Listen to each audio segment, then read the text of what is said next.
विदेश में जब पहुंचे तो विदेश की दुनिया अलग है महाराज।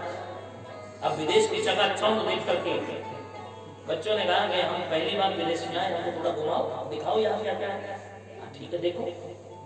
अब विदेश को देखने लगे, दर्शन करने लगे, घूमने लगे। घूमते घूमते बहुत समय बीत गया। सरकार ने फोन करके कहा हमारा काम हुआ। बोले हमारा चालू है, अब तक काम 6 महीना लगेगा, 6 महीने में हो जाएगा। ठीक ठीक घुमा दिया अपने बच्चों को, पत्नी को, परिवार को घुमाया। तो माता पिता ने कहा कि भाई हम भी तो हैं, हमें भी दिखाओ विदेश में क्या मामला है, यहाँ कैसा है। ठीक है, अब माता पिता को भी घुमाया, सब दिखाया। वहाँ का दिखावा दिखा करके वहाँ में रहते रहते, वहाँ का खाते खाते वहाँ का सब रंग चढ़ गया। वैसे ही बन गए, वैसे बने तो 6 महीना बीत गया। फोन आया सरकार का, अब आप हमारा काम किए? बोले नहीं सरकार, थोड़ा समय लग रहा है, कर रहे हैं, 6 महीना और दीजिए। ठीक है 6 महीना और देते हैं। फिर 6 महीना निकल गए मौज मस्ती में। फिर सरकार का फोन आया, भाई 1.5 साल हो गया, तुमने हमारा काम किया? बोले सरकार 6 महीना और दीजिए। बोले 6 महीना में डिवोर्सन वापिस बोला, वापिस क्या तो तुम्हारा प्रमोशन होता, तुम अच्छा काम करके आते तो अभी तुम्हारा प्रमोशन नहीं, तुम अब डिमोशन होकर के छोटे पद पे काम करो। अब तुम मनुष्य नहीं, अब तुम कुत्ता बनो, बिल्ली बनो, सुअर बनो, पशु बनो, पक्षी बनो, जीव बनो, जंतु बनो। अब तुम मनुष्य नहीं, तुम्हें काम करने के लिए मनुष्य बनाया, तुम्हें भजन करने के लिए मनुष्य बनाया। और तुम संसार की चकाचौंध में सब भूल भाल करके वहीं में मस्त हो गए। असली काम छोड़ दिया तुमने, अपना परम धर्म भूल गए कि तुम्हें मनुष्य का जन्म दुर्लभ मानुषो देहो, बड़े भाग मानुष तन पावा, सुर दुर्लभ सब ग्रंथ ही गावा। अरे ये मनुष्य का शरीर इतना दुर्लभ है, तुम्हें इतनी मुश्किल से मिला और इसको पाकर के तुमने व्यर्थ कर दिया। काय के लिए मिला था? भजन करने के लिए मिला। चलो हमने तुम्हें कहा कि अपने परिवार के साथ रहो, कमाओ खाओ मौज उड़ाओ, लेकिन काम हमारा करो। काम हमारा तुमने किया नहीं, मौज मस्ती में सब समय बर्बाद कर दिया। अब नहीं। ऐसे ही ये जीव है, ऐसे ही जब मनुष्य का शरीर पाकर के ये जीव मौज मस्ती में संसार के विषय वासनाओं में फंस करके उस परम धर्म को भूल जाता है, भगवान के भजन को भूल जाता है, हरि को भूल जाता है, तो महाराज फिर उसको फिर भटकना पड़ता है। फर्ज पूरा करो, फर्ज पूरा करो बंदगी का, साथ देती नहीं ये किसी का। समय के रहते जो काम सौंपा है वो काम कीजिए। और समय निकल गया, लोग कहते हैं ना महाराज करेंगे करेंगे भजन करेंगे करेंगे करेंगे करेंगे करेंगे करेंगे, बचपन से जवानी आ गई, करेंगे करेंगे, जवानी से बुढ़ापा आ गया, करेंगे करेंगे करेंगे करेंगे, और बुढ़ापे में भगवान तो नोटिस भेज रहे हैं ना, बार बार कॉल आ रहे हैं ना उसका, कान बंद हो गए, आंखें दिखना कम हो गया, जीवा लड़खड़ाने लगी, हाथ पैर शिथिल हो गए। वो तो बार बार फोन करके पूछ रहा है तुमने हमारा काम किया? तुमने वो किया जिसके लिए तुम गए थे? नहीं, थोड़ा और समय चाहिए, थोड़ा और समय चाहिए। बस खाने पीने मौज मस्ती उड़ाने में ही सारा जीवन बर्बाद कर दिया। अब बर्बाद करके तो अब नहीं, अब तुम आओ, अब तुमको बताते हैं। फिर 84 का चक्कर लगाओ, फिर बनो मनुष्य, फिर पूरी मेहनत करके दोबारा से, फिर ईमानदारी से मेहनत करके 84 का चक्कर लगा करके फिर मनुष्य का शरीर पाओ और फिर भजन करो। अरे हमें सर्वश्रेष्ठ क्यों कहा गया मनुष्य को? हमारे पास ऐसा क्या है? क्या है हमारे पास? विचार करके जो हम काम करते हैं वो तो सब जीव करते हैं, पशु भी करते हैं, पक्षी भी करते हैं, जीव भी करते हैं, सब नाली में पड़ा हुआ कीड़ा भी वो काम करता है जो मनुष्य करता है। खाता है वो भी खाता है, पीता है वो भी पीता है, सोता है वो भी सोता है, मैथुनी सृष्टि करता है, बच्चे पैदा करता है वो भी करता है। हर एक वो काम कर रहा है जो इंसान कर रहा है, वो नाली में पड़ा हुआ कीड़ा भी कर रहा है, खा रहा है, पी रहा है, सो रहा है, सब कुछ कर रहा है। तो मनुष्य को श्रेष्ठ क्यों कहा गया? क्यों कहा गया कि दुर्लभ हो मानुष देहो? ये दुर्लभ शरीर है, क्यों कहा? ये देवताओं को भी दुर्लभ है, क्यों कहा? इसलिए कहा कि उसमें सोचने समझने की शक्ति नहीं है, पर इसमें सोचने समझने की शक्ति दी है, बुद्धि दी है भगवान ने। बुद्धि तो पशुओं में भी होती है, पर मनुष्य में जो बुद्धि है, इस बुद्धि को कहते हैं अभेद बुद्धि। ये सोच सकता है, ये विचार कर सकता है, ये जान सकता है मैं क्या करूं क्या ना करूं। हम काम करने से पहले विचार करते कि नहीं करते? दुकान खोलने से पहले विचार करेंगे कि नहीं करेंगे? काय की दुकान खोले? मिठाई की दुकान खोले कि कपड़ा की दुकान खोले कि जूता की दुकान खोले कि महाराज हलवाई की दुकान खोले कि फलों की दुकान खोले? विचार करते ना कौन सी मार्केट में कौन सा काम ज्यादा चलेगा। अब वही वहां कोई फलों की दुकान नहीं है तो हम फल की दुकान खोले तो बढ़िया मुनाफा होगा।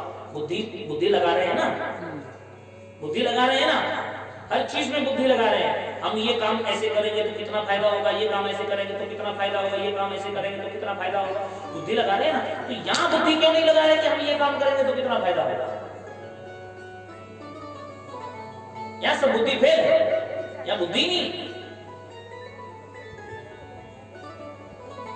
समझिएगा, परम धर्म कीजिए। धर्म तो हम कर ही रहे हैं, ठीक है, लेकिन भगवान का भजन करना परम आवश्यक है।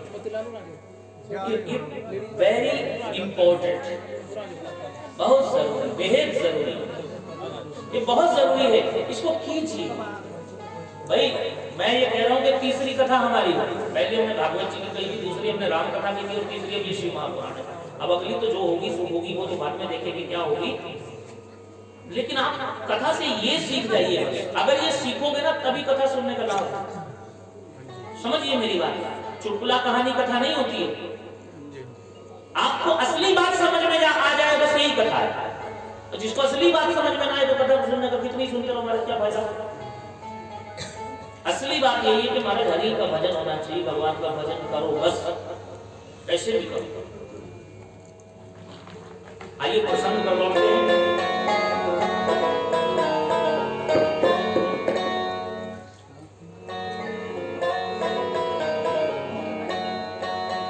ओ पिंजरे की मैना भजन कर ले राम का, पिंजरे की मैना भजन कर ले राम का, ओ पिंजरे की मैना भजन कर ले राम का, ओ पिंजरे की मैना भजन कर ले राम का, भजन कर ले राम का, कीर्तन कर ले राम का, भजन कर ले राम का, कीर्तन कर ले राम का, भजन कर ले राम का, कीर्तन कर ले राम का, भजन कर ले राम का, कीर्तन कर ले राम का, ओ पिंजरे की मैना भजन कर ले राम का, ओ पिंजरे की मैना भजन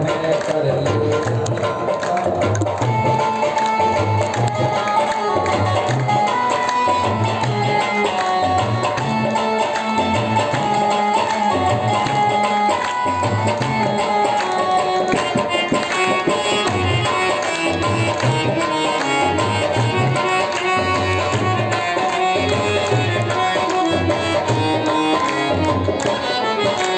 राम नाम अनमोल रतन है, राम राम तू कहना, राम नाम अनमोल रतन है, राम नाम तू कहना, भव सागर से तार हुए तो नाम हरि का लेना, भव सागर से तार हुए तो नाम हरि का लेना, ओ पिंजरे की मैना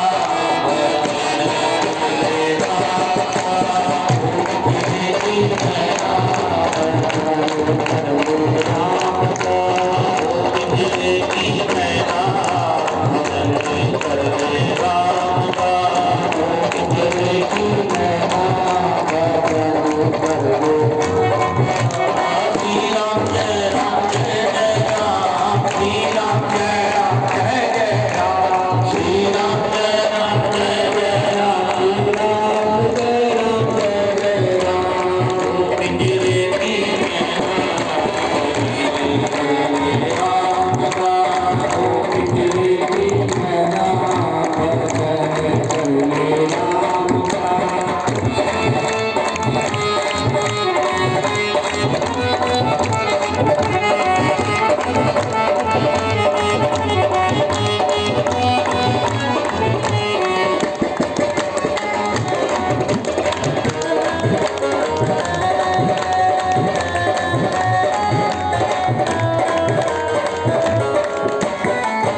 दुख कबीला कोई किसी का है भाई बंधु कुटुंब कबीला कोई किसी का है मतलब का है खेल जगत में नहीं किसी को रहना मतलब का है खेल जगत में नहीं किसी को रहना ओ पिंजरे की कहना जय राम श्री राम जय राम जय राम श्री राम जय राम श्री राम जय राम जय राम ओ पिंजरे की कहना भजन कर ले राम का ओ पिंजरे की कहना भजन कर ले राम का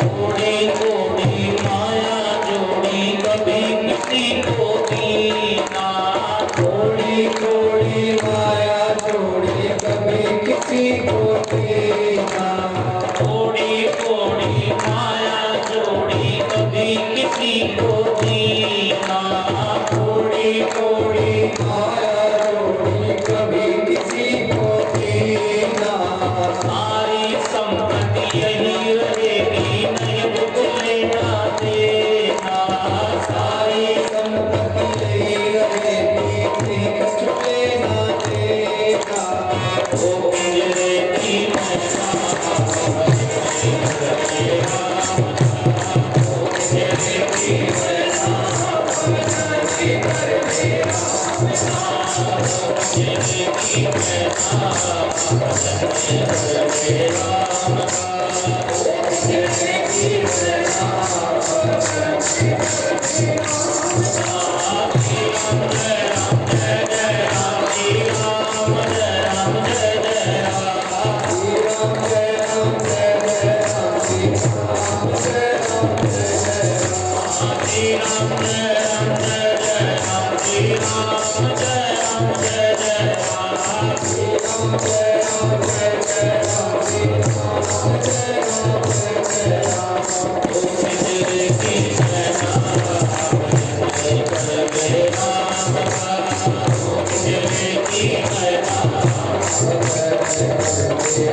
बोलिए श्याम रामचंद्र भगवान की जय।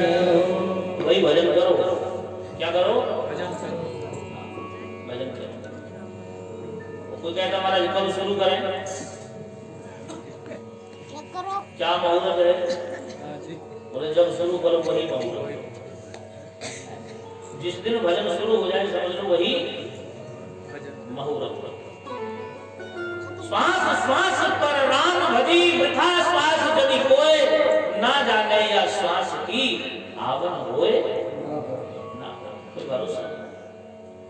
सांसों का क्या भरोसा श्वासों का क्या भरोसा रुक जाए चलते रुक जाए चलते जीवन है एक ज्योति जीवन है एक ज्योति बुझ जाए चलते बुझ जाए चलते चलते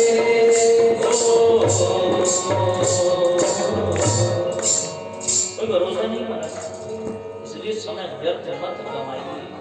भजन कीजिए, बस यही सार है। भजन कीजिए। अब ये बात सबको पता है भाई, कमाल की बात है।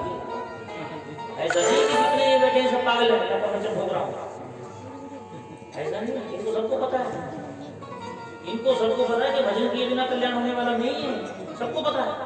और सबको पता है कि जिंदगी का भी कोई भरोसा नहीं है, सब बुद्धिजीवी हैं, सबको मालूम है ये बात, पर फिर भी बार बार कहना पड़ रहा है, फिर भी बार बार बोलना पड़ रहा है। अच्छा, सबको मालूम है, सबको पता है, फिर भी नहीं कर रहे, कारण क्या है, क्यों नहीं हो रहा, बताइए।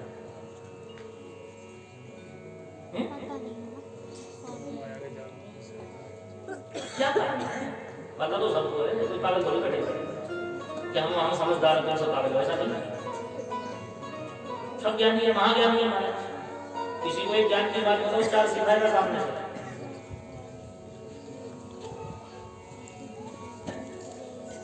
बताओ, काहे नहीं हो रहा भजन, मालूम सबको, पता सब, फिर भी नहीं कर रहे, क्यों नहीं कर रहे?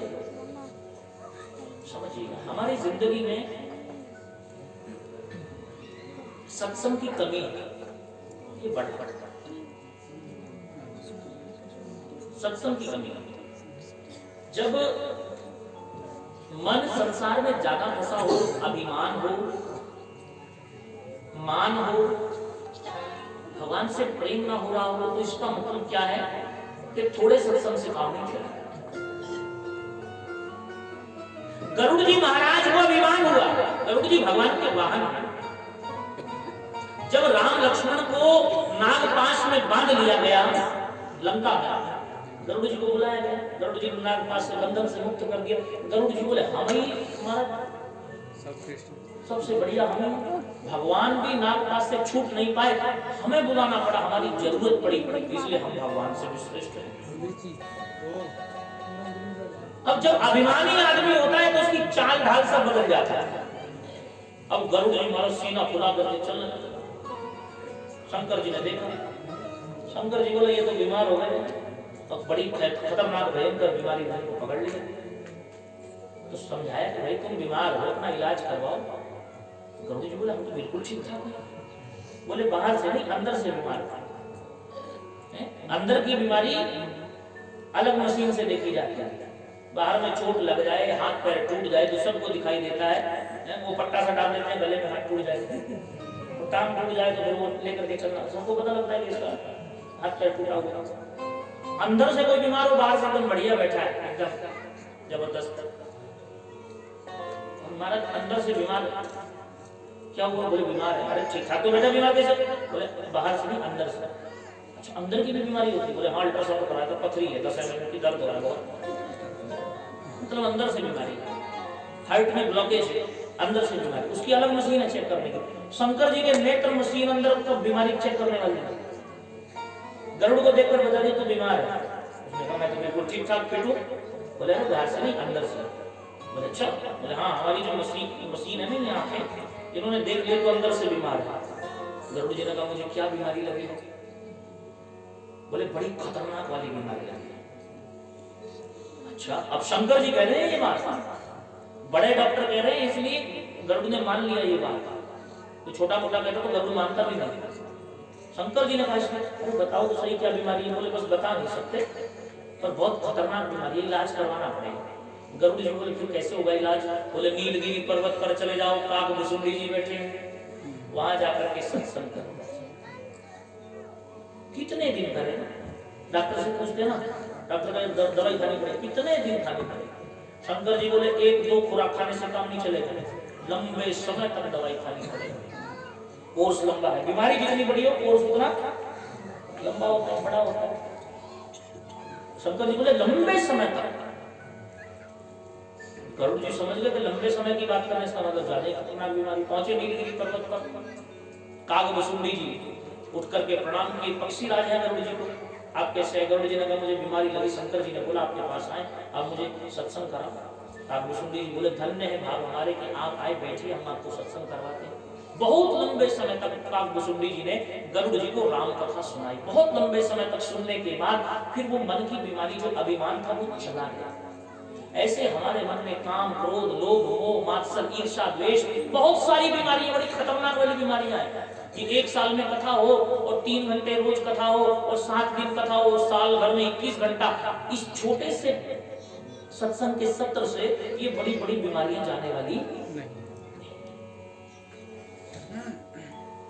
इसके लिए सत्संग बढ़ाओ। जरूरी नहीं कि बढ़ाओ का मतलब ये नहीं कि हमको बुक कर लो 1 साल के लिए बैठ कर जाएंगे, ऐसा नहीं है। इसका मतलब ये है कि आप अपने जीवन में अपने सत्संग को लाइए। अच्छा, सत्संग जो है ना आपको मिल सकता है घर बैठे भी बड़े आराम से मिल सकता है। अब तो हमारा डिजिटल जमाना है और आजकल तो मोबाइल सबके पास है कि नहीं? मोबाइल में यूट्यूब खोलो, जो भी आपको सत्संग अच्छा लगे, शिव कथा सुनो, राम कथा सुनो, भागवत कथा सुनो, जो मन करे वो सुनो। सत्संग बढ़ाओ, सत्संग बढ़ाओ। सत्संग बढ़ाओगे तो फिर ये काम, क्रोध, लोभ, मोह धीरे धीरे धीरे धीरे धीरे धीरे धीरे धीरे धीरे धीरे ये कम होते चले जाएंगे, खत्म होते चले जाएंगे। अपने आप ही आपको पता चलेगा कि दवाई का जैसे असर होगा बीमारी दूर होती चली जाएगी, और जब दूर होती चली जाएगी तो भजन शुरू हो जाएगा, भजन बढ़ जाएगा। अरे खाना तो तभी जाएगा ना जब शरीर ठीक होगा। कोई आदमी बीमार पड़ जाकर रोटी छूट जावे तो दवाई खा कर इलाज पूरा होगा, तभी तो सब जाएगा अंदर। तो भजन भजन अपने आप ही लग जाएगा, इसलिए नहीं हुआ। अच्छा, इसके लिए एक और कमाल की बात है, अब मोहि भाव भरोस हनुमंता और बिनु हरि कृपा। अगर हरि की कृपा हो जाए तो सत्संग जो है वो निशाचरों की नगरी में विभीषण जी को मिल गए। राम कथा में पिछली बार सुनी, विभीषण जो थे वो रावण के भाई थे, राक्षसों की नगरी, और हनुमान जी पहुंच गए। हनुमान जी ने देखा तुलसी का बिरवा रखा, बंदरवार बंदी, स्वस्तिक ओम का चिन्ह बना, ये तो किसी अपने वाले का है मकान। निशाचरों की नगरी में राम भक्त कहां से आ गया? तो हनुमान जी ब्राह्मण का वेश बना करके राम राम को गाने लगे। भाई क्या पता निशाचरों की माया हो, माया से ऐसा कोई घर बना दिया कि कोई देख करके समझे कि यहाँ भी राम भक्त रहते हैं। राम नाम गाऊंगा तो राम नाम तो उसी को प्यारा लगेगा जो राम का भक्त होगा, राम के भक्त के बिना तो राम नाम प्यारा लग ही नहीं सकता। आजकल तो देश में ऐसे हालात है, राम कह दो महाराज लोगों को मिर्ची लग जाती है, उनके तन बदन में आग लग जाती है राम कहते हैं। तो ये राक्षसी तो है और कौन है? तो हनुमान जी ने चेक करने के लिए राक्षस है कि राम भक्त है, राम राम गाने लगे। तो विभीषण जी बाहर आए सुन करके कौन गा रहा है। अब हनुमान जी ने देखा, विभीषण जी जब आ गए पूछा आप कौन है? हनुमान जी ने परिचय नहीं दिया, पहले राम कथा गानी शुरू कर दिया। यदि ये राम भक्त होगा तो राम कथा में इसका स्नेह होगा, राम कथा में इसका भाव होगा, इसकी रति होगी। और जैसे हनुमान जी ने राम कथा गानी शुरू की तो विभीषण जी आनंद लेने लगे। आहा आहा, हनुमान जी से बोले अब मोहि भरोसा हनुमंता, बिनु हरि कृपा मिलहि नहीं संता। बिना हरि कृपा के संत मिलन नहीं हो सकता। हरि की कृपा हो तो राक्षसों की नगरी में भी सत्संग हो सकता है। कोई दिव्य संत आपके जीवन में आ जावे, कोई भगवान का प्यारा भक्त आपके जीवन में आ जावे, जो आपको सन्मार्ग की ओर ले चले, जो आपकी भक्ति के मार्ग को प्रशस्त कर दे महाराज, ऐसा कोई जीवन में आ जावे तो जिंदगी बन जाए। ये बहुत कठिन मार्ग है भक्ति का मार्ग। जो भक्ति के मार्ग पर चलता है फिर वो संसार का नहीं रहता, बहुत मुश्किल है। भक्ति के मार्ग पर तू जरा सोच के चलिए, भक्ति के मार्ग पर जरा सोच के चलिए, भक्ति के मार्ग पर तू जरा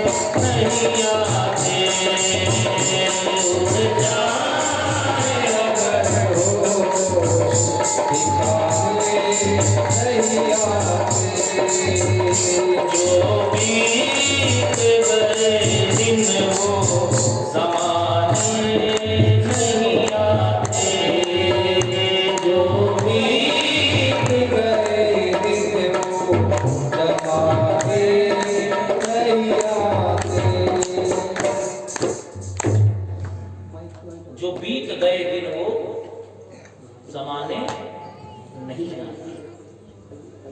आप समझिए, लोग कहते हैं बुढ़ापे में भजन करें, अरे बुढ़ापे में क्या भजन करोगे? मुद्दत हुए जिस पेड़ की शाखा को सूखे, मुद्दत हुए इस पेड़ की शाखा को सूखे, मुद्दत हुए जिस पेड़ की शाखा को सूखे, मुद्दत हुए इस पेड़ की शाखा को सूखे, पंछी भी वहाँ रात बिताने नहीं आते, पंछी भी वहाँ रात बिताने नहीं आते, आते नए लोग पुराने नहीं आते, आते नए लोग पुराने नहीं आते। जब तक अपने हाथ में है दान दीजिए। जिस दिन बेटा के हाथ में चला गया तो दान नहीं कर पाओगे। शरीर जब तक स्वस्थ है तो भजन कीजिए, शरीर अपने हाथ से चला गया तो स्वस्थ नहीं रहे तो फिर भजन नहीं हो पाएगा। मुद्दत हुए जिस पेड़ की शाखा को सूखे, पंछी भी वहां रात बिताने नहीं आते।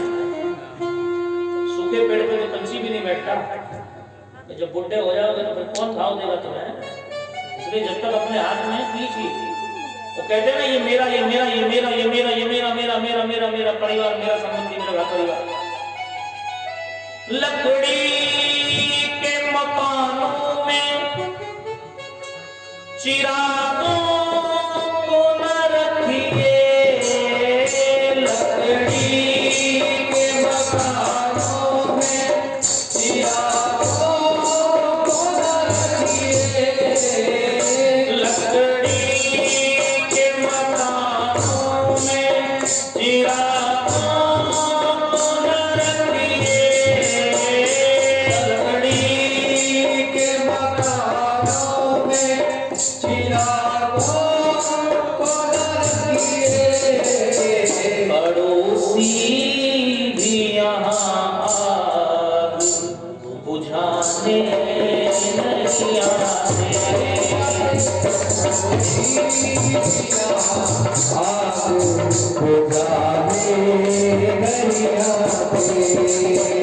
जो बीत गए दिन वो समाने नहीं आते, आते नए लोग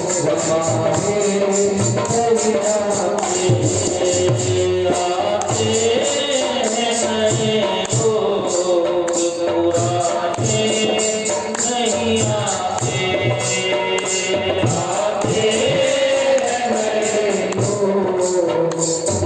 आते नए लोग पुराने नहीं आते। बस ये बात, ये सारे शास्त्रों का सार है। श्रीमद् भागवत में पूछा कि सब शास्त्रों का सार सर्वस्व क्या है, शास्त्र सार क्या है? तो कहा महाराज यही शास्त्र सार है, भजन करिए हरि के बस। कथा कोई भी सुनो, श्री महापुराण सुनो, विष्णु पुराण सुनो, मार्कंडेय पुराण सुनो, देवी पुराण सुनो, भागवत पुराण, कोई सत्संग प्रवचन कुछ भी सुनो, सार यही है, हरि का भजन कर प्यारे। ये मन हरि का भजन कर, ये मन हरि का भजन कर, ये मन हरि का भजन। तो आप सब इस बात को समझ जाइए, बिना भजन के हमारा कल्याण होने वाला नहीं है भाई, नहीं है। इसलिए हरि का भजन करो, हरि का भजन करोगे तो सब ठीक हो जाएगा। ये संसार के दुख तकलीफ परेशानी ये सब मिट जाएंगे अपने आप। ये छोटे छोटे रोग हैं, ये सब बीमारी भाग जाएगी। हरि का भजन बहुत बड़ी औषधि है, बहुत बड़ी दवाई है। आइए प्रसंग को लुटना बहुत ज्यादा हो गया। हरी इच्छा है, ये गद्दी जो है ये भगवान की गद्दी है, इस पर बैठने की हमारी औकात नहीं है। ये तो ठाकुर जी कृपा करके बिठा दिए हैं और कह रहे हैं कि ये बोलो। और जब यहाँ बैठ करके कोई भी इंसान बोलता है तो वो नहीं बोलता, उसके अंदर में बैठा हुआ राम बोलता है, भगवान बोलता है। अब जो राम बोल रहा है, भगवान बोल रहा है, वो वही बोलता है जो सामने वालों को चाहिए होता है। क्या है? अब जो लेने आए हो वो मिलना चाहिए, जो लेने आए हो मिलना चाहिए, और नहीं मिलेगा तो फिर कटोरा खाली जाएगा तो कोई फायदा थोड़ा ही है, इसलिए मिलना चाहिए। यहाँ बैठ करके जो भगवान प्रेरणा करे सो वो चलता रहता है, हरि की इच्छा है। बोल भक्तवत्सल भगवान की जय हो। ब्रह्मा जी बोले चरितम शृणु वक्ष्यामि शशि मौलस्तु नारद भूजन्म कथां दिव्यां तारकासुर सधम। ब्रह्मा जी कहने लगे, हे नारद, मैंने तुमको शिव जी के विवाह की कथा सुनाई। मैना ने पार्वती को सुंदर नारी उपदेश देकर के विदाई दी। कैलाश पर्वत पर आकर के भगवान शिव और मां पार्वती का बड़ा सुंदर मनोहर विहार हुआ, और शिव जी पार्वती को लेकर के गुफा में प्रवेश कर गए। हजारों सहस्त्र वर्ष बीत गए। देवता लोग इकट्ठे होकर के भगवान श्री हरि नारायण के पास गए। हे प्रभु, भगवान शिव का विवाह तो हुआ, और शंकर जी शादी करके पार्वती जी के संग गुफा में चले गए, तो तारकासुर ने हमें बहुत परेशान कर रखा है। ये तारकासुर का वध कैसे हुआ? शिव जी की संतान के द्वारा ही तारकासुर का वध निश्चित है। तो आप बताइए, शंकर जी तुम अब समाधि में हैं, माँ के साथ क्या करें? भगवान नारायण बोले, देखो थोड़ा समय और प्रतीक्षा करो। शिव जी हैं, उनकी समाधि का क्या पता कब खुले, थोड़ी सी और प्रतीक्षा करो। देवताओं ने फिर प्रतीक्षा की, बहुत समय बीत गया, फिर गए भगवान के पास, प्रभु अब क्या करें? नारायण बोले, भाई ज्यादा परेशानी है तो चल जगाते हैं, देखते। कैलाश पर पहुंचे, नंदी जी महाराज मिले। नंदी जी से कहा देवताओं ने, बाबा भोलेनाथ कहाँ हैं? देवताओं ने कहा, बाबा तो माँ के संग गुफा में विहार में। अब क्या करें महाराज, शंकर जी गुफा में है। देवताओं ने कहा कि भाई एक काम करो, स्तुति करो भगवान। जब आर्त होकर के, जब करुणा मई पुकार सुनेंगे, आर्त होकर के हम पुकारेंगे भगवान को तो जरूर आएगा। भक्त को जब परेशानी होती भगवान दौड़े चले आते हैं, पुकार। देवता सब खड़े हो गए जाकर के, और जाकर के देवता गुफा के द्वार पर भगवान शिव की आराधना करने लगे, भगवान शिव का ध्यान करने। शिव जी मां पार्वती के संग थे। पार्वती जी के संग बहुत सुंदर पति पत्नी के बीच में प्रेम विहार हो रहा था। तो जब देव पुकार शंकर जी ने सुनी, सुन करके शंकर जी दौड़े, पार्वती जी को छोड़ करके जब दौड़कर देवताओं के सामने भगवान शंकर आए, देवताओं से कहा कि क्या हुआ, क्यों इतने आर्त होकर के पुकार रहे हैं? कहा प्रभु, तारकासुर ने बहुत परेशान कर रखा है, बहुत दुखी कर दिया, रोज देवताओं को मारता है, पीटता है, क्लेश करता है। आपके पुत्र के द्वारा उसका वध निश्चित है, इसलिए हे भोलेनाथ, आपकी संतोत्पत्ति हो जाए, आपकी संतान हो जाए तो तारकासुर से हमें छुटकारा मिल जाए। इतनी ही बात कही थी कि भगवान शिव का तेज पृथ्वी पर गिरा, और जैसे भगवान का तेज पृथ्वी पर गिरा तो भोलेनाथ ने कहा कि भाई मेरा ये तेज है, इसी से मेरे पुत्र की उत्पत्ति होगी, इसको ग्रहण करो। कौन करेगा? तो देवताओं ने अग्नि देवता को आगे कर दिया। अग्नि देवता आए। अग्नि देवता ने कबूतर का रूप बनाया और शिव के उस तेज को अपनी चोंच से अपने उदर में धारण कर लिया। अब जब ये अग्नि देवता ने धारण कर लिया तो पार्वती जी गुफा से बाहर आ गई। पार्वती जी ने देखा देवताओं का समूह खड़ा है, शंकर जी खड़े हैं, और कबूतर के रूप में अग्नि ने शिव के उस तेज को निगल लिया, भीतर में अपने कर लिया। पार्वती जी ने देखा, पार्वती जी देख करके देवताओं से कहने लगी, रे रे सुरगणा सर्वे यूयं दुष्टा विशेषता स्वार्थ संसाधका नित्यं तदर्थं परदुःखदा। हे दुष्ट देवताओं, तुम्हें अपने स्वार्थ के सिवा कुछ दिखाई नहीं देता। जो शिव का तेज मेरे उदर में जाना चाहिए था उत्तम संतान की प्राप्ति के लिए, वो शिव का तेज इस अग्नि ने कबूतर बन करके अपने उदर में ले लिया। अब मैं तुम्हें श्राप देती हूं कि तुम्हें बहुत दुख भोगना पड़ेगा। और भगवती पार्वती ने जैसे विराट रूप लिया, देवता समझ गए कि अब प्रलय आने से कोई रोक नहीं सकता। देवताओं ने महाराज भगवती की स्तुति गाई, हे माँ, हे भगवती, हे पराम्बा, क्षमा कीजिए, तारकासुर ने हमें बहुत दुखी कर रखा है, बहुत तड़पा रहा है, बहुत मारता है, हमारे पास तो अपना घर भी नहीं है, स्वर्ग भी हमसे छीन लिया, हम तो भटकते फिर रहे हैं, हम बाबा विश्वनाथ की शरण में आए। तो बार बार प्रार्थना करने पर भगवती का क्रोध शांत हुआ और भगवती फिर गुफा में चली गई। और शंकर जी ने कहा कि ठीक है भाई, अब समय आने पर कालांतर में मेरे पुत्र के रूप में ही मेरा तेज प्रकट होगा और जो तारकासुर से तुम्हारा छुटकारा कर देगा। शिव के तेज को अग्नि कबूतर के रूप में अपने पेट में रखे थे। पार्वती जी ने श्राप दे दिया था इसको, अग्नि देवता को, कबूतर के रूप में। एक कबूतर जो होगा वो सर्वभक्षी होगा, ये जो मिलेगा वही खा जाएगा, कोई विचार नहीं करेगा। अग्नि देवता के अंदर शिव का तेज था, जलन होने लगी। अग्नि जो है वो देवताओं का मुख होता है, मुखादग्नि रजायत वेद कमक्य। तो देवताओं को भी पीड़ा होने लगी, देवताओं को अग्नि के द्वारा ही देवताओं को भाग मिलता। देवताओं को पीड़ा होने लगी, देवता कहने लगे शंकर जी से कि हमें बहुत तकलीफ हो रही। शिव जी बोले भाई एक काम करो, इस तेज को दमन कर दो, मतलब बाहर निकाल दो, अगर तुमको तकलीफ हो रही है। अग्नि से कहा, उसने कहा महाराज मैं कहाँ निकालूं? शंकर जी बोले तो जहां तुम्हारा मन करे वहां निकाल दो। तो कबूतर के रूप में वो अग्नि वहां से उड़ करके गया और जाकर के उस तेज को हिमालय में वमन कर दिया।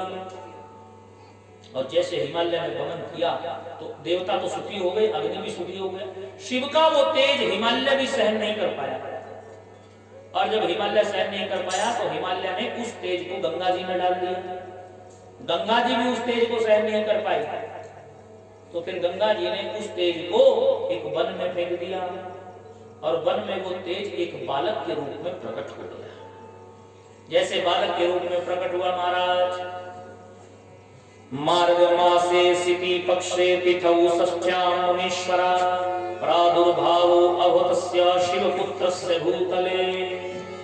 वो शिव का पुत्र वन में एक बालक के रूप में जब प्रकट हुआ, मार्गशीर्ष मतलब मंगसर जिसको हम बोलते हैं, मंगसर मास की शुक्ल पक्ष की चांद की षष्ठी तिथि थी, जिस दिन वो शिव पुत्र ने जन्म लिया। वहां से विश्वामित्र महामुनि गुजर रहे थे। ये बालक जन्म लेते ही बड़ा हुआ, विश्वामित्र जी को देख करके प्रार्थना की, हे मुनिवर आप मेरा संस्कार कर दीजिए। विश्वामित्र जी ने कहा महाराज मैं तो क्षत्रिय हूँ, ब्राह्मण नहीं हूँ, आप मुझे जानते नहीं हैं। हमारा वेश तो आपका ब्राह्मण का है, ब्राह्मण का वेश है, मैं तपस्या करता हूँ, सब करता हूँ, लेकिन शरीर क्षत्रिय का है। कोई बात नहीं, आपका शरीर चाहे क्षत्रिय हो, आप मुझे गुरु मंत्र दीजिए, मेरा संस्कार कर दीजिए। संस्कार का मतलब जनेऊ पहनाना। तो विश्वामित्र जी ने कुमार कार्तिकेय को यज्ञोपवीत पहनाया, संस्कार कर दिया, और उसके बाद कुमार कार्तिकेय ने कहा कि आप ये बात किसी को मत बताइएगा। विश्वामित्र जी वहां से चले गए और वहीं पर 6 ऋचिकाएं स्नान करने के लिए आई। उस दिव्य बालक को देख करके उन माताओं के मन में भाव प्रकट हुआ कि ऐसा बालक हमारा होना चाहिए, हम उसको दूध पिलाएं। आपस में 6 की 6 लड़ने लगे एक दूसरे के साथ। इसको मैं अपना बेटा बनाऊंगी, दूसरी गरी मैं बनाऊंगी, तीसरी गरी मैं बनाऊंगी, चौथी गरी मैं बनाऊंगी। आपस में झगड़ा हो गया।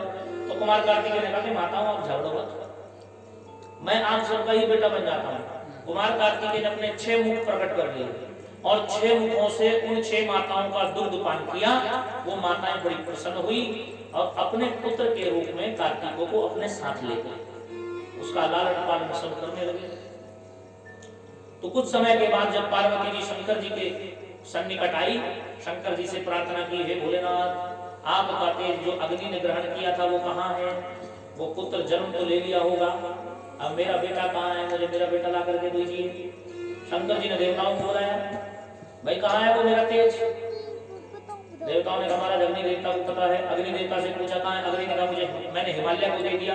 हिमालय से पूछा, हिमालय ने कहा मैंने गंगा को दे दिया। गंगा जी से पूछा कहाँ है? गंगा जी ने कहा मैंने वन में छोड़ दिया। वन में छोड़ दिया, भाई पता करो कहाँ है। तो नारद जी आए, नारद जी ने बताया कि महाराज आपका तेज आपके पुत्र के रूप में प्रकट हो चुका है और वो महाबलशाली है। तो शंकर जी ने कहा कि मेरे बेटे को लेकर आओ। कहाँ है? महाराज वो तो स्कंद माताओं के पास में है। नंदी के साथ में भगवान शिव के बहुत सारे गण गए और उनको देख करके वो माताएं घबराने लगी, कहने लगी भाई कोई युद्ध करने के लिए आ रहा है। तो कुमार कार्तिकेय ने कहा चिंता करने की कोई बात नहीं है माँ, संसार में कोई मुझे परास्त करने वाला नहीं है, चिंता मत करो। कुमार कार्तिकेय के सामने आए तो नंदी जी ने आकर के प्रार्थना की, महाराज हम आपसे युद्ध करने नहीं आए, हम आपसे लड़ने नहीं आए, आपसे प्रार्थना करने आए हैं। आप भगवान शिव की संतान हैं, शिव के पुत्र हैं। आप यहां से चलिए अपने माता पिता के पास कैलाश पर। कार्तिकेय जी बोले कि मैं ऐसे कैसे चला जाऊं, जिन माताओं ने मेरी पालना की, जिन्होंने मुझे दूध पिलाया, जिन्होंने मेरा लालन पालन किया, मुझे पाल पोस कर बड़ा किया, इन माताओं की आज्ञा लेनी पड़ेगी। इन माताओं को छोड़कर मैं कैसे जा सकता हूँ? कार्तिकेय ने कहा कि माताओं आपकी आज्ञा हो तो मैं जाऊं। माताओं ने कहा कि बेटा तुम्हें देव कार्य के लिए जाना चाहिए, तुम्हारा जन्म जिस काम के लिए हुआ वो काम करना चाहिए। माताओं को प्रणाम करके आज्ञा लेकर के कुमार कार्तिकेय नंदी जी के साथ कैलाश पर्वत पर पहुंचे और यहाँ माँ भगवती पार्वती ने आरती उतारी। देव समाज ने कार्तिकेय का बहुत स्वागत किया और स्वागत करके देवताओं का सेनापति नियुक्त कर दिया, देवताओं का सेनापति बना दिया। सेनापति जब बनाया तो देवताओं ने शंकर जी से प्रार्थना की, हे भोलेनाथ अब कुमार कार्तिकेय से कहिए कि जिनके लिए इनका जन्म हुआ है वो कार्य करें। कहा कि महाराज आपका जन्म जिसके लिए वो काम करो आप। देव समाज युद्ध के लिए तैयार हुआ, सेनापति बने कुमार कार्तिकेय। तारकासुर से युद्ध करने के लिए जा रहे थे, उसी समय एक नारद नाम का ब्राह्मण आया जो अश्वमेध यज्ञ कर रहा था और यज्ञ का जो बकरा था आज वो बकरा कहीं भाग गया। उसने कहा महाराज मेरा बकरा चला गया, मेरा यज्ञ कैसे पूरा होगा? तो कुमार कार्तिकेय ने उस बकरे को ढूंढ करके उसके ऊपर बैठ करके पृथ्वी की परिक्रमा की और बकरे को पंडित जी को वापस दिया। कुमार कार्तिकेय के इस शौर्य को देख करके देव समाज समझ गया, सब देवता समझ गए कि अब तारकासुर का वध होना निश्चित है, अब देवताओं का कार्य सिद्ध हो जाएगा। सेनापति बन करके तारकासुर का वध करने के लिए कार्तिकेय चले। पूरा देवताओं का समूह चला, पूरी देव सेना चली और जाकर के असुरों से महाभयंकर युद्ध हुआ। कुमारेण हता सुवती वीर्या साखलौ तारका लयं व्ययौ च तत्रैव सर्वेषां पश्यतां मुने। ब्रह्मा जी बोले हे नारद जी, कुमार कार्तिकेय ने तारकासुर की सारी सेना का संहार करके अंत में तारकासुर का वध कर दिया। बोलिए कुमार कार्तिकेय की जय। अब जब वध हुआ तो देवताओं में कार्तिकेय प्रतिष्ठित हो गए, उनकी जय जयकार होने लगी, उनकी मंगल आरतियां गाई जाने लगी, देवताओं की अर्चना करने लगे। और उसके बाद महाराज ब्रह्मा जी कहते हैं कि क्रौंच नाम का एक पर्वत था। इस पर्वत को एक बाण नाम के दैत्य ने, असुर ने बहुत पीड़ित किया, बहुत परेशान किया। दुखी होकर के कार्तिकेय की शरण में आया, महाराज मैं बहुत दुखी हूं इस बाण नाम के दैत्य से, आप इसको मार दीजिए। तो महाराज कार्तिकेय ने उस बाण नाम के दैत्य को मार करके क्रौंच नाम के पर्वत का भय दूर किया। फिर उसके बाद एक शेष का पुत्र था, शेषनाग का, उसका नाम था कुमुद। एक प्रलंब नाम के राक्षस ने उसको बड़ा परेशान किया, आकर के सर्पों को मारने लगा। कुमुद कार्तिकेय की शरण में आए, आप देवताओं के सेनापति हैं महाराज, ये राक्षस हमको बहुत दुखी कर रहा है, इसको मारिए। कुमार कार्तिकेय सेना लेकर के गए और प्रलंब नाम के दैत्य का उद्धार किया। अब देवताओं को कोई भी कष्ट होता, कोई भी तकलीफ होती, देवता दौड़े दौड़े कहां थे? कार्तिकेय की शरण में, सेनापति हैं देवताओं का। आकर के कहते महाराज हमको ये तकलीफ है, तभी सेना लेकर के जाते, दुष्टों को मार के संहार करते। तो लौकिक में कुमार कार्तिकेय की जय जयकार होने लगी। महाराज शिव पुत्र के समान कोई ब्रह्मांड में शक्तिशाली नहीं हुआ और शिव पुत्र कुमार कार्तिकेय देवताओं के लिए वरदान साबित हुए। अब ब्रह्मा जी बोले नारद जी से और क्या कथा सुनना चाहते हो? तो ब्रह्मा जी ने भी कुमार कार्तिकेय को प्रणाम किया। देव देव महादेव भक्तानां भयप्रद नमो नमस्ते गौषा कृपा कर महेश्वरा। हे भगवान बाबा विश्वनाथ, जैसे आप लोगों पर, भक्तों पर, देवताओं पर, ऋषियों पर, मुनियों पर, सब पर कृपा बरसाते हैं, ऐसे ही आपके पुत्र ने भी देवताओं का कार्य सिद्ध करके देवताओं को भय से मुक्त किया, देवताओं का कल्याण किया। आपको बारंबार प्रणाम करो। नारद जी ने भगवान को प्रणाम किया और कहा, महाराज मुझे भगवान शिव के दूसरे पुत्र की कथा सुनाई, दूसरे पुत्र की कथा सुनाई। तो ब्रह्मा जी गणपति जी के जन्म की बड़ी मंगलमयी कथा नारद जी को सुना रहे हैं। ब्रह्मोवाच, ब्रह्मा जी बोले, विचार्यै च सा देवी वपुषो मल संभवम् पुरुषं निर्गमो सातो सर्वलक्षण संयुतम्। एक बार पार्वती जी अपनी सखियों के बीच में बैठे, जो पार्वती जी की सबसे प्यारी सखी है विजया, वो पार्वती जी से कहने लगी, एक बात कहूं, बुरा तो नहीं मानोगे? नहीं, बताओ।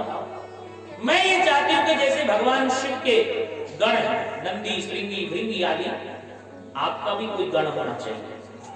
पार्वती जी बोली, जो शिव के गण है वो मेरे भी तो हैं। बोले नहीं, आपका पर्सनल होना चाहिए, व्यक्तिगत। पार्वती जी बोली, ऐसा क्यों?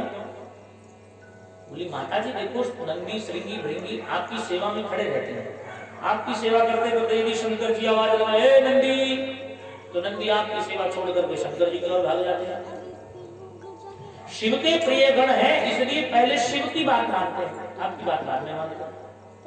अगर आपका कोई पर्सनल गण होगा, अपना व्यक्तिगत गण होगा, तो वो आपकी बात मानेगा। कोई ऐसा होना चाहिए कि नहीं होना चाहिए? पार्वती जी बोली, बात तो ठीक, चलो कोई बात नहीं, देखेंगे कोई ऐसा गण बनाएंगे। एक दिन पार्वती जी स्नान कर रही थी गुफा में, तो उनकी सखियां उनके साथ में थी, द्वार पर खड़े थे नंदी। नंदी से कहा कि कोई अंदर ना माने। नंदी ने कहा, ठीक है माता जी, कोई अंदर नहीं आएगा। अब शंकर जी आए, त्रिशूल डमरू हाथ में लेकर के डम डम डम डम डम डम डम डम करते हुए जब द्वार पर पहुंचे, नंदी ने कहा, भोले बाबा, अंदर में मां पार्वती स्नान कर रही हैं, आप अंदर नहीं जा सकते। शंकर जी बोले, अच्छा तू रुकेगा मुझे? तू मेरा गण है कि पार्वती का गण है? नंदी जी बोले, महाराज सेवक तो आपका हूं, गण तो आपका हूं, दास तो आपका हूं, पर माता जी की आज्ञा। अरे माता जी की आज्ञा, हट पीछे। शंकर जी ने नंदी को हटाया, हटा करके अंदर चले गए। अंदर जब चले गए, पार्वती जी स्नान कर रही थी, स्नान करते करते बड़ी लज्जा हुई। अब सब अपनी सहेलियों को इकट्ठा कर लिया, बहन तुम सही कह रही हो, आज तो शंकर जी आए, कल को कोई और हट पूर्वक बल पूर्वक अंदर आ जावे तो बहुत बुरी बात है, इसलिए अपना कोई पर्सनल गण तो होना चाहिए। हाँ ठीक। तो पार्वती जी ने स्नान करते करते करते करते अपने तन की मैल उतारी और कहा, विचारे की च सा देवी वपुषो मल संभवम। उसी मैल से एक पुरुष का, दिव्य पुरुष का निर्माण किया और दिव्य पुरुष का निर्माण करके पुरुषम निर्गमो सातु सर्वलक्षण संयुतम, सभी लक्षणों से युक्त उस सुंदर दिव्य पुरुष का निर्माण करके जब पार्वती जी ने देखा, बहुत सुंदर, सखियों ने कहा बहुत सुंदर, मां इसमें चेतना प्रकट कीजिए। मां आदि शक्ति ने अपनी शक्ति से उस मैल से बने हुए बालक में चेतना प्रकट की। जैसे चेतना प्रकट हुई तो बोल पड़ा हाथ जोड़ करके, माता जी प्रणाम। अब जब बोला तो सबने देखा, सबने जय जयकार करी। कहिए मेरे लिए क्या आज्ञा है, मैं कौन हूं? तो माता जी बोली कि तुम मेरे पुत्र हो। मेरे लिए क्या आज्ञा है? माता जी बोली, आज्ञा ये है कि बाहर चले जाओ, गुफा के खड़े हो जाओ, कोई भी गुफा के अंदर ना आने पाए, ऐसा ध्यान रखना। गणेश जी बोले, बिल्कुल आपकी आज्ञा सिरोधारी माता जी, जब तक मैं जिंदा हूं कोई अंदर नहीं आ सकता। एक लाठी देगी हाथ में गणेश जी के, जाओ कोई अंदर आवे तो खूब पिटाई कराओ। अब गणेश जी लाठी लेकर के बाहर खड़े हो गए, लाठी घुमाते घुमाते इधर से उधर चक्कर काटने लगे। इतनी देर में क्या हुआ महाराज, भगवान बाबा विश्वनाथ भोलेनाथ त्रिशूल डमरू लेकर के डम डम डम डम डम डम डम पहुंच करके जैसे अंदर जाने लगे, गणेश जी ने कहा तो शिव जी बोले, तुम कौन हो तुम? गणेश जी बोले आप कौन हैं? अरे मेरा घर है, मैं मालिक हूँ इस घर का, मुझसे पूछ तो कौन है? बोले हमें नहीं मालूम है मालिक हो के नहीं हो, हमें तो हमारी माता जी की आज्ञा है कि कोई अंदर नहीं आने पाए। शंकर जी बोले अरे मैं इस घर का मालिक हूँ, मुझे अंदर जाने से तुम कैसे रोक सकते हो? कहा महाराज फालतू बात मत करो, जब हमने कह दिया कि अंदर नहीं जा सकते, माता जी की आज्ञा है तो नहीं जा सकते। कौन माता जी? बोले हमारी माता जी, अंदर स्नान करनी, आप नहीं जा सकते। शिव जी कहने लगे तो हट पीछे। अब जब हटाने को हुए तो गणेश जी बीच में खड़े हो गए। बोले हम हटेंगे नहीं, आपसे युद्ध करेंगे। तो शंकर जी बोले अपने गणों से करोगे, ये बच्चा है इसको हटाओ यार, युद्ध हमने किया, भाई मर जाए तो बिना मतलब कि क्यों, अभी हमें गुस्सा नहीं आ रहा, हम बैठे हैं यहाँ, इसको जल्दी हटा करके रास्ता खाली करो, अंदर जाना। और शिव जी के गण श्रृंगी भृंगी सब आ गए, समझाने लगे अरे बालक तू जानता नहीं है, ये बाबा विश्वनाथ है, ये भोलेनाथ है, ये त्रिलोकी के नाथ है, ये फलाना, ये सब शंकर जी की स्तुति खूब गाई। और गणेश जी बोले तो क्या करें, कोई हो हमारी माँ की आज्ञा है, अंदर कोई नहीं आना चाहिए। अरे ये जगत पिता है, जगन्नाथ है, जगदीश है, ये मालिक है इस सृष्टि के, तो क्या करें होंगे। अब शिव के गण कहने लगे बड़ा हठी बालक है भाई, तुझे डर नहीं लगता? गणेश जी बोले भाई मुझे तो लगता नहीं, तुमको लगता हो तो भेजा, और नहीं लगता तो आओ। शिव जी के गण बोले अच्छा इतना दुस्साहस, युद्ध के लिए हमको ललकार रहा है? बोले देखो मैं पहले युद्ध नहीं करूंगा, अगर तुम मेरी बात मानो तो यहां से चले जाओ, अगर तुम मेरी बात नहीं मानोगे अंदर तो मैं तुम्हें जाने नहीं दूंगा। हाँ, अगर तुम्हारा मन है कि तुम हमसे युद्ध करो, हमको युद्ध में हराओ तो जा सकते हो, पर जब तक मैं जिंदा हूं तब तक मैं अंदर जाने नहीं दूंगा। शिव गण आए शिव जी के पास, बाबा हमने बहुत समझाया उस बालक को, वो बड़ा हट कर रहा है। अरे बाल हट, साधु हट, राजा हट, स्त्री हट, ये तो बड़े मशहूर है हमारे, चार हट। स्त्री जो हट कर ले वो मानती नहीं, बालक जो हट कर ले वो नहीं मानता, साधु जो हट कर ले वो नहीं मानता, राजा जो हट कर ले वो नहीं मानता, हट पूरा ना हो। शिवगणों ने कहा भोलेनाथ बालक है, थोड़ी देर में चला जाएगा, फिर चले जाएंगे। शंकर जी बोले अच्छा अपने घर में जाने के लिए बालक की परमिशन लेनी पड़ेगी, तुम्हें इतना दम नहीं है कि तुम जाकर के लड़ पाओ, युद्ध करो, अरे उसको हराओ, हटाओ, उठा करके फेंको। शंकर जी ने जब ये कहा तो शिवगण हर हर महादेव, हर हर महादेव, हर हर महादेव, भयंकर भूत प्रेत प्रकट हो गए महाराज, वो गणेश जी को डराने लगे। अब भूतों की सेना आ गई, भूतों की सेना बड़ी जोरदार आवाज करते हुए, नाना प्रकार की ध्वनियां निकालते हुए, हाउ हल्ला मचाते हुए खूब गणेश जी के चारों ओर। फिर बालक डर करके भाग जाएगा। गणेश जी बोले तुम सभी ये नाटक बंद करो, और युद्ध करना है तो करो, नहीं तो मेरा समय खराब मत करो, जाओ यहाँ से। भूतों ने कहा हमने बहुत डराने की कोशिश की पर वो तो डरता ही नहीं, क्या करें? फिर शिवगणों ने आकर के कहा तुझे डर नहीं लगता, ये भूत तुझे खा जाएंगे, तुझे निगल जाएंगे।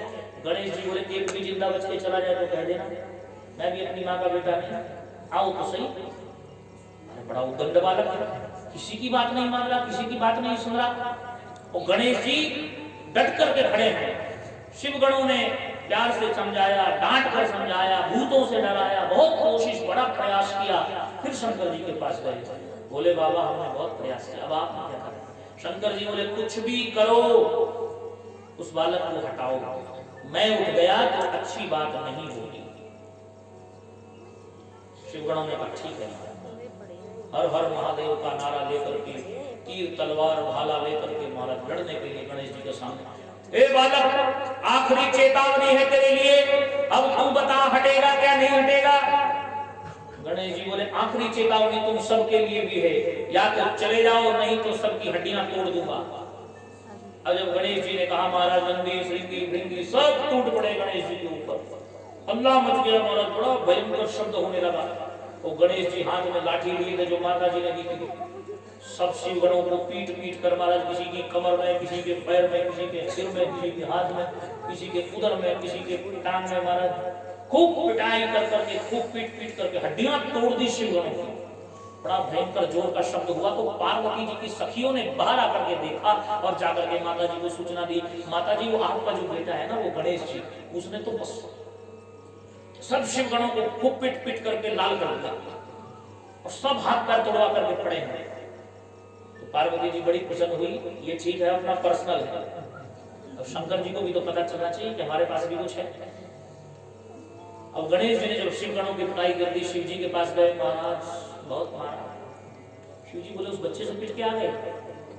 बोले महाराज वो बच्चा नहीं, उसके पेट में गाड़ी है, वो जितना ऊपर उससे ज्यादा नीचे, बड़ा खतरनाक है महाराज, क्या करें आप बताओ। देवताओं को बुलाओ। देवता सवाल है, देवताओं के सेनापति कार्तिकेय जी महाराज।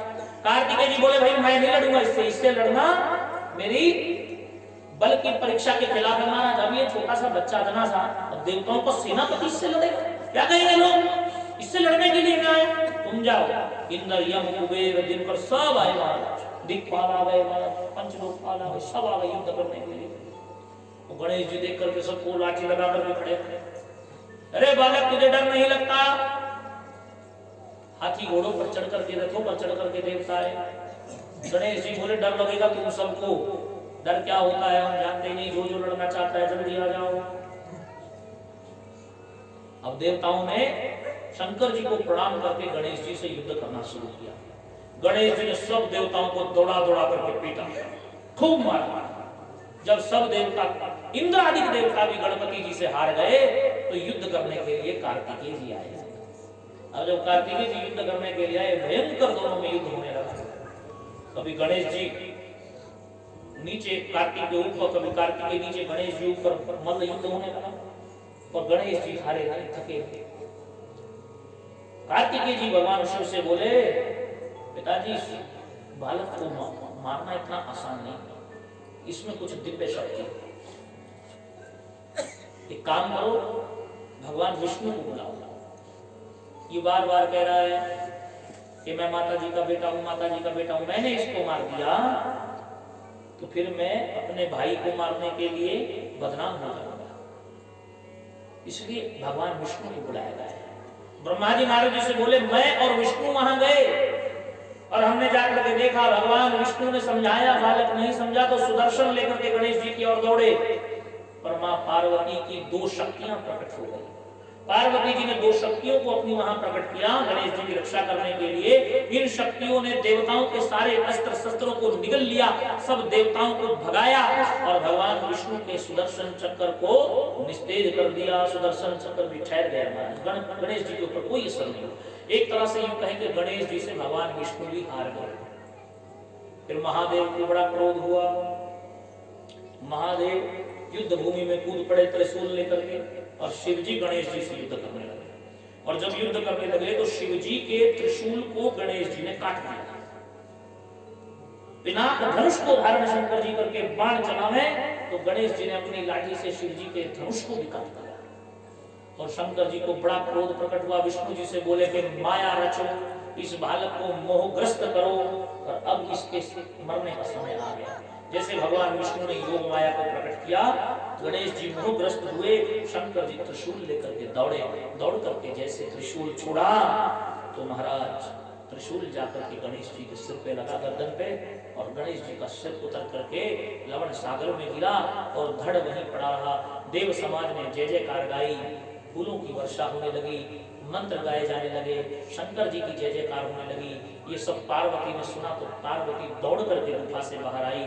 बालक का कटा हुआ सिर जा चुका था, धड़ पड़ा था, देख करके पार्वती जी ने अट्टहास करते हुए मां भद्रकाली का रूप लिया और दिव्य रूप में प्रकट हो गई और कहा कि अब इस पूरे विश्व को निगल जाऊंगी, ये सारी सृष्टि का विनाश कर डालूंगी, यहाँ कुछ भी नहीं बचेगा। जैसे मां पार्वती का वो भयंकर रूप देवताओं ने देखा तो देवताओं देख करके उस भयंकर रूप को मां के चरणों में गिर गए। बार बार प्रार्थना की, बार बार प्रार्थना करके जगदम्ब नमस्तुभ्यं शिवायै च नमोस्तुते, चंडिकायै नमस्तुभ्यं कल्याणै च नमोस्तुते। मां भगवती की आराधना जब देवताओं ने की तो महाराज देवताओं की स्तुति पर भगवती को दया आई और भगवती ने कहा एक शर्त पे छोड़ूंगी, मेरा बालक पुनः जीवित हो जाए और इसको देवताओं का अध्यक्ष नियुक्त किया जाए, तब छोड़ूंगी, नहीं तो सारी सृष्टि का लय कर दूंगी। शंकर जी की शरण में सब गए, बोले बाबा कुछ कीजिए। बाबा जी बोले हम क्या करें, बोले महाराज पार्वती जी कह रही हैं, माँ कह रही हैं, ये बालक पुनर्जीवित हो जाए और देवताओं का अध्यक्ष घोषित हो जाए तो बच सकते हैं, नहीं तो महाराज सृष्टि का विनाश निश्चित है। शंकर जी बोले करो कुछ, जाओ उत्तर दिशा में मिले, जो भी मिले उसको लेकर के आओ। एक दंत हाथी का सिर मिला, लेकर के आए शंकर जी।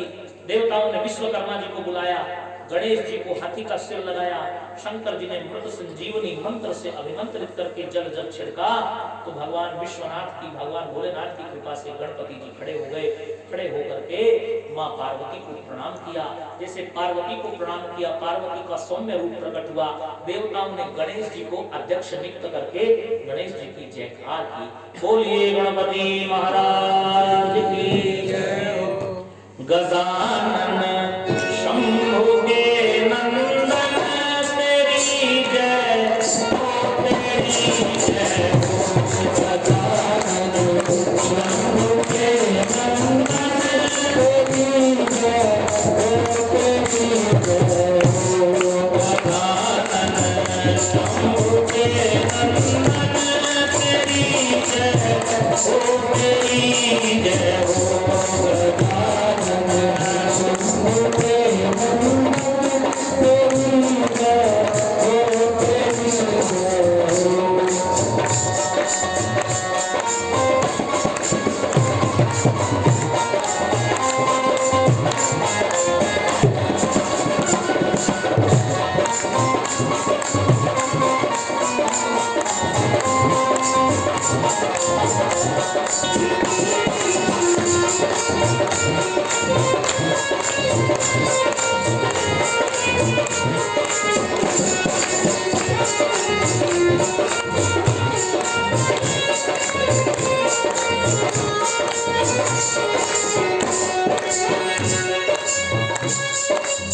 गणेश जी कहते हैं, तन बस एक है सोने भाल का तिलक मन मोहे।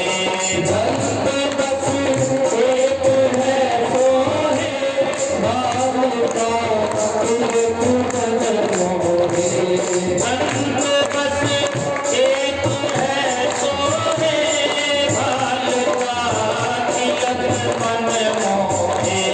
तन बस एक है सोने भाल का तिलक मन मोहे।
गजाननं भूतगणादिसेवितं कपीतजम्बूफलचारुभक्षणम् उमासुतं शोकविनाशकारकं नमामि विघ्नेश्वरपादपङ्कजम् विघ्नेश्वराय वरदाय श्रप्रियाय लम्बोदराय सकलाय जगद्विताय नागाननाय श्रुतियज्ञविभूषिताय गौरीसुताय गणनाथ नमो नमस्ते।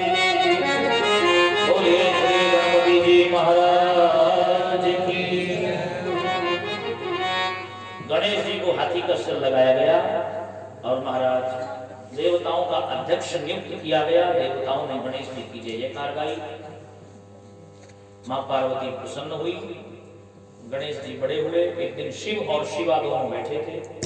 पार्वती जी शंकर जी से बोली, बाबा देखिए अपने दोनों पुत्र बड़े बड़े हैं, इनका विवाह कर देना चाहिए। ये बात कार्तिकेय और गणेश जी ने सुन ली। सुन करके दोनों विवाह करने लगे। कार्तिकेय जी बोल रहे हैं पहले मेरी शादी होनी चाहिए, मैं बड़ा हूं। गणेश जी बोले तुम बड़े हो तो क्या हुआ, हम देवताओं के अध्यक्ष हैं, गणों के अध्यक्ष हैं, तो हमारा विवाह पहले होना चाहिए। दोनों में जब ये बात होने लगी तो पार्वती और शिव जी ने बुलाया पास में, तुम में से जो पहले पृथ्वी की परिक्रमा करके आएगा उसका विवाह पहले किया जाएगा। ये बात सुन करके कुमार कार्तिकेय मोर पर सवार हो। उनकी सवारी है मोर, वो गणेश जी की सवारी क्या है, चूहा। सवार मोर पर बैठ करके कार्तिकेय जी उड़े, अभी परिक्रमा करके पृथ्वी की आऊंगा। गणेश जी बोले हम तो 1 किलोमीटर जाकर के थक जाएंगे, लंबा उदर, बड़ा उदर है हमारा चूहा बेचारा, तो क्या करेगा। बुद्धि का प्रयोग किया। भवतो पूजनं कृत्वा शिवा शंकरयोरहं स्वबुद्धया हि समुद्रांत पृथ्वी परिक्रमा। गणेश जी ने कहा कि शास्त्र कहते हैं कि जो अपने माता पिता की 7 परिक्रमा कर लेता है उसको सारी पृथ्वी की परिक्रमा का पुण्य मिलता है। इसलिए हाथ जोड़ करके गणेश जी माता पिता की परिक्रमा करने लगे। माता पिता की परिक्रमा करके प्रणाम किया। जैसे प्रणाम किया तो पार्वती जी बोले क्यों गणेश जी तुम्हें शादी नहीं करनी। गणेश जी बोले बिल्कुल करनी है। तो फिर तुम पृथ्वी की परिक्रमा करने क्यों नहीं गए। गणेश जी बोले माता जी मेरी तो परिक्रमा हो गई। शंकर जी बोले कैसे। बोले महाराज माता पिता की 7 प्रदक्षिणा करने से पृथ्वी की प्रदक्षिणा का पुण्य मिलता है। ये बात सत्य है कि नहीं। शंकर जी बोले सत्य है, एकदम सत्य है। तो महाराज अगर ये बात सत्य है तो मैंने आपकी 7 प्रदक्षिणा कर दी है तो मुझे पृथ्वी की प्रदक्षिणा का पुण्य मिलना चाहिए। बोले भाई बुद्धि के बल से तुम जीत गए, इसलिए हम तुम्हारा विवाह करेंगे। तो विश्वरूप नाम के प्रजापति हैं, उनकी 2 बेटियां हैं सिद्धि और बुद्धि। इन दोनों के साथ गणेश जी का विवाह हुआ। सिद्धेर गणेश पदन्यास्तु क्षेमना सुतो भवत् बुद्धैर्लाभाभिदा पुत्रो अयासी परम शोभना। सिद्धि और बुद्धि से गणेश जी का विवाह हुआ और 2 बेटे हुए। एक बेटे का नाम है क्षेम और एक बेटे का नाम है लाभ। क्षेम नामा सुतो भवत् और बुद्धैर्लाभाभिदा। एक क्षेम है एक है लाभ। गणेश जी की पत्नियों का नाम क्या है। रिद्धि सिद्धि नहीं है, सिद्धि और बुद्धि है। सिद्धेर गणेश पतन्यास्तु, सिद्धि से हुए क्षेम और बुद्धि से हुए लाभ। 2 बेटे सिद्धि और बुद्धि है, रिद्धि सिद्धि नहीं है। ऐसे बोलते थे रिद्धि सिद्धि, लेकिन शिव महापुराण की कथा कह रही है गणेश जी की पत्नियों का नाम है सिद्धि और बुद्धि। और बच्चों का नाम क्या है, बेटों का नाम क्या है, क्षेम और लाभ, जिसको हम शुभ कहते हैं। क्षेम का मतलब यही होता है, इसलिए बोलते हैं शुभ लाभ। देखो होगा आपने गणेश जी की फोटो लगाते हैं, एक तरफ लिखते हैं शुभ, एक तरफ लिखते हैं लाभ, लिखते हैं रिद्धि और सिद्धि। ये पत्नियां हैं, बेटे। और गणेश जी की जो आराधना करता है उस पर सिद्धि बुद्धि की कृपा रहती है और शुभ और लाभ मार्ग क्षेम और लाभ की कृपा रहती है, उसका लाभ ही लाभ होता रहता है। इसलिए तो कहा पहले गणपति पूज करके फिर काम करना चाहिए। प्रथम निमंत्रणार्थ को पूर्ण कीजो काम। गणेश जी को पहले प्रणाम करो, गणेश जी को पहले नमस्कार करो, गणेश जी की पहले पूजा करो। गणेश जी की पहले पूजा करने से सब कार्य निर्विघ्नता से सिद्ध होते हैं, बिना किसी विघ्न के। विघ्न हर नाम है तेरा, काट दो विघ्नों का घेरा। इसलिए पहले गणेश जी की आराधना की जाती है, गणेश जी की पूजा की जाती है। अब प्रदक्षिणा करके पृथ्वी की जैसे कुमार कार्तिकेय आए, नारद जी मिल गए। नारद जी तो है ही समाचार पत्र वाला काम करते हैं। नारद जी बोले आ गए आप? बोले आ गए, हम प्रदक्षिणा करते हैं। तो सब विवाह होगा, बोले किसका? कार्तिकेय बोले हमारा। बोले गणेश जी का तो हो भी गया। गणेश जी का कैसे हो गया? गणेश जी तो हमसे आगे निकले ही नहीं, उन्होंने तो प्रदक्षिणा की नहीं पृथ्वी की। बोले उन्होंने तो शिव और शिवा की माता पिता की ही प्रदक्षिणा करके पृथ्वी की प्रदक्षिणा का पुण्य अर्जित किया और उनका विवाह हो गया विश्वरूप प्रजापति की कन्याओं सिद्धि और बुद्धि से। अरे शादी की छोड़ो महाराज, 2 बेटा भी हो गए, क्षेम और लाभ। अब कार्तिकेय कैलाश पर पहुंचे, माता पिता को प्रणाम किया। माता पिता को प्रणाम करके माँ से पूछा, माँ नारद जी ने मुझे जो बताया क्या वो सत्य है? माँ ने कहा बेटा सत्य है। तो कार्तिकेय को बड़ा क्रोध हुआ। कार्तिकेय जी बोले कि आपने मेरे साथ द्रोह किया है, छल किया है। 2 बेटे थे, आपने कहा पृथ्वी की प्रदक्षिणा करके आओ, मैं चला। तो गणेश जी ने तो आपकी प्रदक्षिणा करके पृथ्वी की प्रदक्षिणा का पुण्य ले लिया, आपने मेरे साथ ठीक नहीं किया। तो शिव और शक्ति ने कहा कि भाई गणेश जी ने बुद्धि का प्रयोग किया, तुमने बल का प्रयोग किया। अब बल से बुद्धि तो जीतती है, बल से बुद्धि तो जीतती है। अब इसमें किसी का कोई दोष नहीं है। मानो तो क्या करें, उन्होंने बुद्धि से काम लिया, ठीक है बुद्धि से काम लिया, पर अब मैं आपके साथ यहाँ नहीं करूंगा।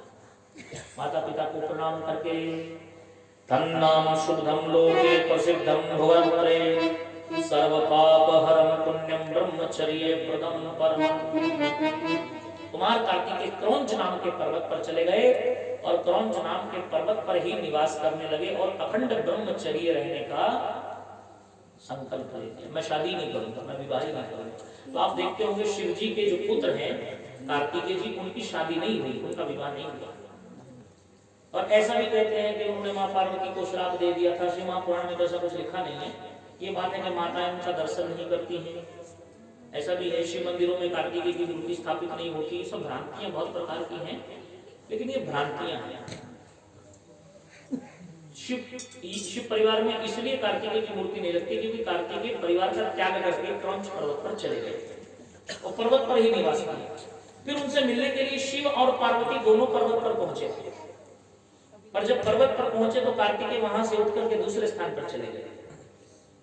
तो दूसरे स्थान पर विराजमान हुए तो शिव और शक्ति भी उसी क्रौंच नाम के पर्वत पर मल्लिकार्जुन के रूप में, मल्लिका माँ पार्वती और अर्जुन भगवान शंकर मल्लिकार्जुन नाम से स्थापित हुए। ये हमारा ज्योतिर्लिंग है, 12 ज्योतिर्लिंग है ना। सौराष्ट्र सोमनाथम श्रीशैल मल्लिकार्जुनम उज्जैन महाकालम ओंकार ममलेश्वरम प्रल्याम वैद्यनाथं च डाकिन्यं भीमशंकरं सेतुबन्धे रामेशं नागेशं दारुकावने वाराणस्यां तु विश्वेशं त्र्यम्बकं गौतमी तटे हिमालये तुल्यदारं दुष्मेशं च शिवालये एतानि ज्योतिर्लिंगानि सायं प्रातः पठेन्द्रा सप्तजनं कृतं पापं स्मरणेन विनश्यति।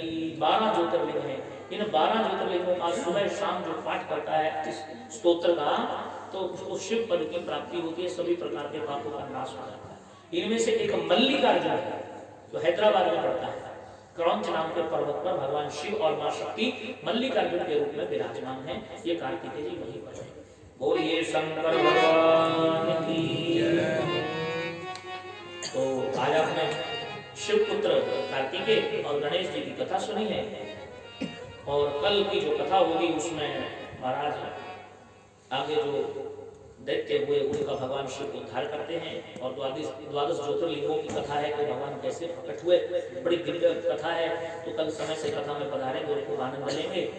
अभी कीर्तन गा करके 2-5 मिनट का मंगल आरती की ओर चलते हैं। बोलिए शंकर भगवान की जय। हर हर महादेव शंभो काशी विश्वनाथ वंदे। हर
खड़े हो जाए और प्रेम से आरती करें। ओम जय शिवाय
पश्यन्तो महाकाशदुख भागवेद कीड़ा लगे नहीं लगा कष्ट मिटे शरीर का कीड़ा लगे जवानी का कष्ट मिटे हर प्राणी का ओम रजनी नजनमय चंद्रदेवा स्थानि धर्मानिर्तमान्यासन्ना तेहनाकं महिमानः सचन्द्र पूर्वे साध्याः संदेवाहीनं क्रियाहीनं भक्तिहीनं सुरेश्वराय भुजितं मया देव परिपूर्णं ददस्मै नानासुगन्धिपुष्पाणि कालोद्भवानि च पुष्पान्निर्मया दत्तं क्रियाण परमेश्वरा मंत्रपुष्पांजलिं क्षमा प्रार्थना विच समर्पयामि। बोले एकदंत भगवान की शंकर भगवान की पार्वती मैया की सीताराम सरकार की बिहारी लाल की राधा रानी सरकार की बाबूरी मैया की सुंदरी मैया की हनुमान जी महाराज की भैरव बाबा की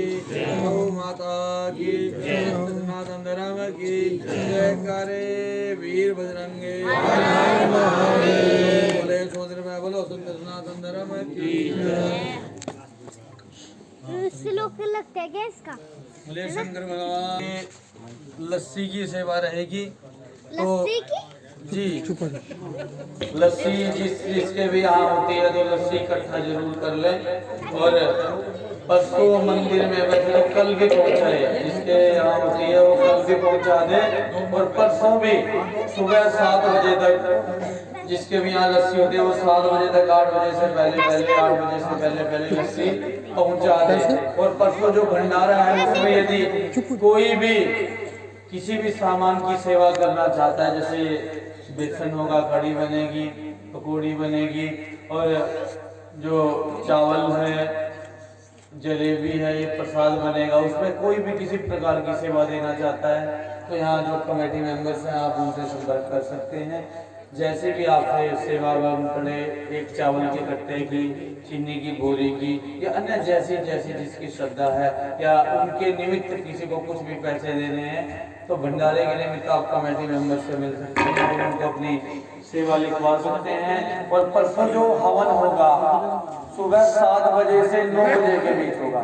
9 बजे तक पूर्ण आहुति हो चुकी होगी क्योंकि परसों तो सबका बुलावा मंदिर में तो भोजन तो सुबह नहीं बनेगा क्योंकि सुबह की भूख भी लगना अच्छे से खाया जाएगा। तो परसों तो भंडारा मंदिर में है तो सुबह 7 बजे से सब यहाँ पर आए। जिन माताओं को बहनों को ग्रंथि बंधन हुआ था चुनरी पे वो तो अनिवार्य रूप से आए। बाकी आप सबसे विनम्र निवेदन कि आप सब यज्ञ में आहुति डालें। हर कोई यहाँ पर आए। 7 बजे से 9 बजे के बीच हवन होगा। 8:30 से 9 बजे तक पूर्ण आहुति हो जाएगी। तो अवश्य ही हर कोई अपने हाथ से आहुति डाले, अपने आप भी आए और जो भी पारिवारिक सदस्य उनको भी लाए ताकि हर कोई पुण्य का भागी बन सके। और जो भी हवन में घी की सेवा देना चाहता है देसी घी की सेवा देना चाहता है तो वह कल शाम तक देसी घी मंदिर में पहुंचा देता है। देसी घी की सेवा देना चाहता है या फिर गुग्गल हो गया लोबान हो गई हवन सामग्री है हमारे पास गुग्गल हो गया लोबान हो गई या देसी घी जैसे जिससे बन पड़े अगर कोई सेवा देना चाहे तो वह दे सकता है। पूर्ण आहुति एक ही होगी खोपा एक ही होगा पूर्ण आहुति का वो यहाँ पर है कोई अलग अलग से नहीं लेके आएगा वो एक ही होगा। ठीक है जी। बोले शंकर भगवान की पार्वती मैया की। परसों जो कथा का समय है 9 बजे से 11 बजे के बीच का है। 9 बजे से 11 बजे के बीच का। और जो परसों कथा में आप सभी आएंगे जिन माताओं को चुनरी बंधी हुई थी वो साथ में कोई बीज वाला फल लेकर के आए। 1 पीस लाए 2 पीस लाए 10 पीस लाए वो आपकी अपनी श्रद्धा है। जिनको चुनरी पे बंधा हुआ था वो बीज वाला फल जरूर लाए क्योंकि वो हमें उनके ही पल्ले में डालना है उनके परिवार वाले सदस्यों को देना है।